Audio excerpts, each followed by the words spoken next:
kibuuzo abuuza ekituufu ku Lydia ne Carol agenda kuwasaako ani ne abo nno nabo balina okuva ne boogera si bakazi bange tebatera kuva ne babyogerako ndowooza bagende kivemu ggwe bambi si bakazi bange balinde owo gw'oyagala no by the way nze lwakuba ebintu nze kati omanyi bw'ofuna ebizibu oyiga engeri gye bakwatamu ebimu bw'ofuna ebizibu okufuna ekizibu si kizibu naye kyoyiga mu kizibu bw'oba toyizeemu we wali obuzibu awo nze challenges ze nafuna nayigamu bwe nayigamu ebimu ku bye nayiga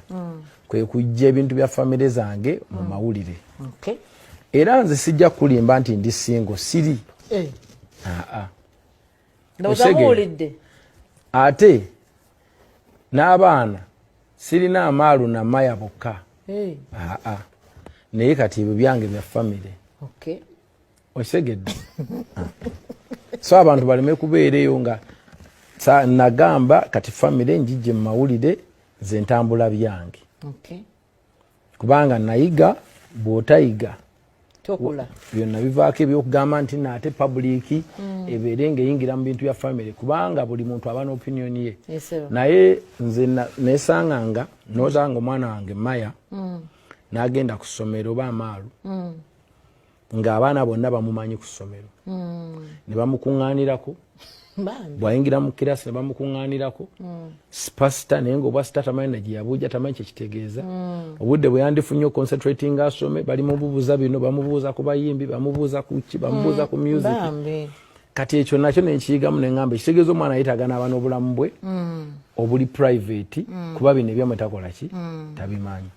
so thanks for hosting Eddy Kenzo. This is nyina n'omwana omulenzi abantu bamanyi mbu nyina abawala bokka omuntu mwe mwavaamu dda n'omulenzi naye sibyogerako thank you Eddy at least ekyo kibagambe Lydia ne Carol tekuli mukyalo ndowooza muwulidde kati onagambye nti thank you for hosting Eddy Kenzo ebyaddala musuuza greetings from Buddu tukwagala gwe omu ku munyenye zaffe then angambye nti owekkobe